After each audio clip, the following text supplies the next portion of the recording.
ദൈവത്തിന്റെ അതിപരിശുദ്ധമായ നാമം വാഴ്ത്തപ്പെടട്ടെ. അല്പനേരത്തെ ചിന്തയ്ക്കായി ലൂക്കോസിന് സുവിശേഷം 14 അധ്യായം അതിൻ്റെ 11 വാക്യം. തന്നെത്താൻ ഉയർത്തുന്നവൻ എല്ലാം താഴ്ത്തപ്പെടും, തന്നെത്താൻ താഴ്ത്തുന്നവൻ ഉയർത്തപ്പെടും. വിശുദ്ധ ലൂക്കോസിന്റെ സുവിശേഷത്തിൽ കർത്താവായ യേശുക്രിസ്തുവിന്റെ വാക്കുകളാണ് ഇത്. ഒരു മനുഷ്യന്റെ ജീവിതത്തിൽ തന്നെത്താൻ താഴ്ത്തുകയും തന്നെത്താൻ ഉയർത്തുകയും ചെയ്യുമ്പോൾ ഉണ്ടാകുന്ന അവസ്ഥകളെയാണ് നമുക്ക് ഇവിടെ കാണുവാൻ സാധിക്കുന്നത്. കർത്താവായ യേശു ക്രിസ്തു പറയുന്നത്, നമ്മൾ തന്നെത്താൻ താഴ്ത്തപ്പെടുമ്പോൾ ദൈവം നമ്മളെ ഉയർത്തും. താഴ്മ എന്ന് പറയുന്നത് ദൈവത്തിൻ്റെ ഒരു അനുഗ്രഹമാണ്. പരിശുദ്ധാത്മാവിൻ്റെ ഫലമാണ് സൗമ്യത. സൗമ്യതയുള്ളവർ ഭാഗ്യവാന്മാരാണ്. അതുപോലെ തന്നെ താഴ്മയുള്ളവർ, സൗമ്യതയും താഴ്മയും ഒക്കെ ദൈവത്തിൻ്റെ പരിശുദ്ധാത്മാവിൻ്റെ ഒരു പ്രകടമായ ഫലമാണ്. ജീവിതത്തിൻ്റെ എല്ലാ മേഖലകളിലും നമ്മൾ മുന്നോട്ട് പോകുമ്പോൾ നമുക്ക് താഴ്മയുള്ളവരായിരിക്കണം. നമുക്കറിയാം, നമ്മുടെ ജീവിതം എന്ന് പറയുന്നത്, ജീവിതത്തിൽ പല മേഖലകളിൽ നമ്മൾ ഉയർച്ച ഉണ്ടാകാം. ഒരു മനുഷ്യൻ്റെ ബിസിനസ് മേഖലകളിൽ ഏറ്റവും വളരെ ഉയർച്ച ഉണ്ടാകാം. അതുപോലെ തന്നെ മറ്റു മേഖലകളിൽ ഏറ്റവും വലിയ ഉയർച്ച ഉണ്ടാകാം. സാമ്പത്തിക മേഖലകളിൽ ഏറ്റവും വലിയ ഉയർച്ച ഉണ്ടാകാം. ചില മനുഷ്യർ സ്പോർട്സിൽ പങ്കെടുക്കുമ്പോൾ അവർ ആദ്യം ചെറിയ പെർഫോമൻസിലൂടെയും പിന്നെ അവർ വലിയ പെർഫോമൻസിലൂടെ വന്ന് ഏറ്റവും വലിയ ഒരു വിജയത്തിൽ, അതല്ലെങ്കിൽ ഒരു പ്രശസ്തിയുടെ അനുഭവത്തിൽ എത്തിച്ചേരാം. അപ്പോൾ എല്ലാ മേഖലകളിലും ഒരു ലോ ലെവലിൽ നിന്ന് കുറേ കാലം കഴിയുമ്പം ഒരു വലിയ ഉയർച്ചയിലേക്ക് നമ്മൾ കടന്നു പോകാം. എന്നാൽ നമുക്ക് മനസ്സിലാകേണ്ടത്, ഈ അവസ്ഥയിൽ നമുക്കൊരു താഴ്മ വേണം. തന്നെത്താൻ ആ സമയത്ത് നമുക്ക് ഉയർത്താം, താഴ്ത്താം. ഇത് രണ്ടും ദൈവം തരുന്ന ഒരു ചോയ്സാണ്. ഒരു മനുഷ്യൻ തൻ്റെ ജീവിതത്തിൻ്റെ ഏറ്റവും ലോ ലെവലിൽ നിന്ന് ദൈവം അനുഗ്രഹിച്ച് അവൻ ഏറ്റവും വലിയ ഉയർച്ചയിൽ എത്തിച്ചേരുമ്പോൾ ദൈവം അവന് കൊടുത്തതിനെ ഓർത്ത് തന്നെത്താൻ താഴ്ത്തപ്പെടണം. ഈ ഒരു വലിയ സന്ദേശമാണ് നമുക്ക് മനസ്സിലാക്കുവാൻ സാധിക്കുന്നത്. എന്നാൽ മറിച്ച് ആ സന്ദർഭത്തിൽ അവർക്ക് തന്നെത്താൻ ഉയർത്താം. എന്നാൽ തങ്ങളുടെ കഴിവുകൊണ്ടുണ്ടല്ല, പിന്നെയോ ദൈവം തങ്ങളിൽ വസിക്കുന്നത് കൊണ്ട് ആ വലിയ ഒരു ഉയർച്ച ഉണ്ടായി. അതുകൊണ്ട് തന്നെത്താൻ നമ്മൾ താഴ്ത്തേണ്ടതായിട്ടുണ്ട്. അത് ദൈവം നമ്മളിൽ ഉള്ളത് കൊണ്ടാണ് നമ്മളെ ദൈവം ഉയർത്തുന്നത്.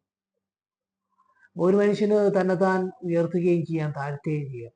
ഒരു വലിയ ജീവിതത്തിന്റെ വിജയത്തിന്റെ കൊടുമുടി കയറുമ്പോൾ നമുക്ക് മനസ്സിലാവുന്നത്, ജീവിതം എന്ന് പറയുന്നത് ദൈവസന്നിധിയിൽ താഴ്മയോടെ ഇരിക്കുന്നതായിരിക്കും. ഹന്നായുടെ ജീവിതം എന്ന് പറയുന്നത് ദൈവസന്നിധിയിൽ സ്വയം താഴ്ത്തി. ഹന്നായ്ക്കൊരു കുഞ്ഞിനെ ആവശ്യമുണ്ടെന്ന് വളരെയധികം ദൈവസന്നിധിയിൽ ദിവസവും പ്രാർത്ഥിച്ച വ്യക്തിയാണ്. അങ്ങനെ ഹന്നായ്ക്ക് ദൈവം ഒരു കുഞ്ഞിനെ കൊടുക്കുകയാണ്. ദൈവസന്നിധിയിൽ താഴ്ത്തിയപ്പോൾ ഹന്നായ്ക്ക് ദൈവം ഒരു കുഞ്ഞിനെ കൊടുത്തു. ശമൂവേൽ പ്രവാചകനായി മാറുകയാണ് ആ കുഞ്ഞ് പിന്നീട്. ശമൂവേൽ എന്ന് പറയുന്നത് ഇസ്രായേലിന്റെ ഏറ്റവും വലിയ ഒരു പ്രവാചകനാണ്.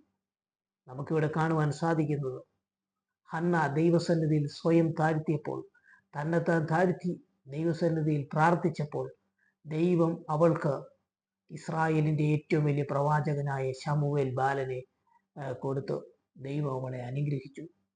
ദൈവസന്നിധിയിൽ തന്നെത്താൻ താഴ്ത്തിയപ്പോൾ ദൈവം ഹന്നായെ അനുഗ്രഹിച്ചു. ഇവിടെ തരുന്ന വലിയൊരു സന്ദേശം എന്ന് പറയുന്നത്, നമ്മുടെ ദൈവം എന്ന് പറയുന്നത് നമ്മുടെ ഹന്നായെ പോലെ നമ്മൾ ഒരു കാര്യത്തിനകത്ത് ദൈവസന്നിധി താഴ്ത്തി അത് ലഭിക്കുവോളം പ്രാർത്ഥിക്കുമ്പോൾ ഒരു കാലത്ത് ദൈവം അതിൻ്റെ അകത്തൊരു ഉയർച്ച തരും.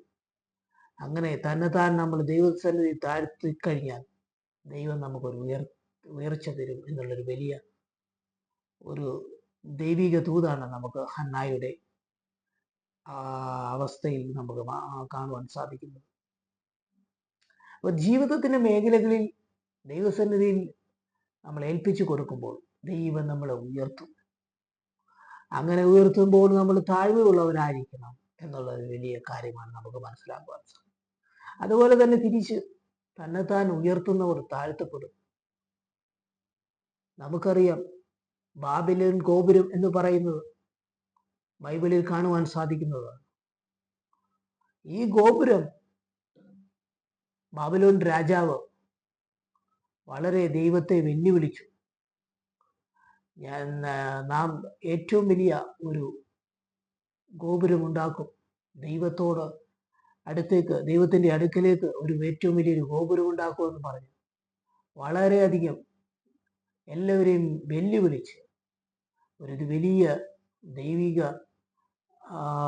ഉദ്ദേശത്തിന് വിരുദ്ധമായിട്ട് ഈ ബാബിലോൺ രാജാവ് ഒരു ഗോപുരമുണ്ടാക്കി.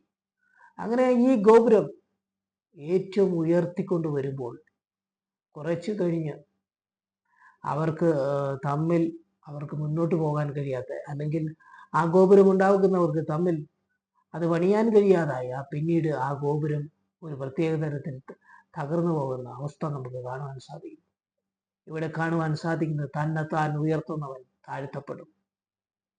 ബാബിലോൺ രാജാവ് ദൈവത്തെ പോലും വെല്ലുവിളിച്ച് ദൈവത്തിന്റെ അടുക്കിലേക്ക് എത്തുവാൻ തക്കവണ്ണം ഒരു വലിയ ഗോപുരം ഉണ്ടാക്കുവാൻ വെല്ലുവിളിച്ച് അതിന് മുതിർന്നപ്പോൾ ഈ രാജാവിന് ഏറ്റവും വലിയ ലജ്ജയുണ്ടായി. ഇവിടെ നമുക്ക് തരുന്ന ദൈവിക സന്ദേശം എന്ന് പറയുന്നത് എന്താണ്? തന്നെത്താൻ ഉയർത്തുന്നവനെല്ലാം താഴ്ത്തപ്പെടും. ബാബിലോൺ രാജാവ് തന്നെത്താൻ ഉയർത്തി, അവൻ താഴ്ത്തപ്പെട്ടു. നമുക്ക് മനസ്സിലാക്കുവാൻ സാധിക്കും, നമ്മുടെ ജീവിതത്തിനകത്ത് ഏത് മേഖലയിലായിക്കോട്ടെ ഏറ്റവും വലിയ ഉയർച്ചയിൽ ദൈവം എത്തിക്കുമ്പോൾ നമ്മൾ ദൈവസന്നിധിയിൽ തന്നെത്താൻ താഴ്ത്തണം എന്നുള്ളൊരു വലിയ സന്ദേശമാണ്. ബാബിലോൺ രാജാവ് എന്ന് പറയുന്നത് തന്നെത്താൻ ഉയർത്തി. അപ്പോൾ ആ ബാബിലോൺ രാജാവിന് ഏറ്റവും വലിയ താഴ്ചയാണ് ഉണ്ടാക്കി.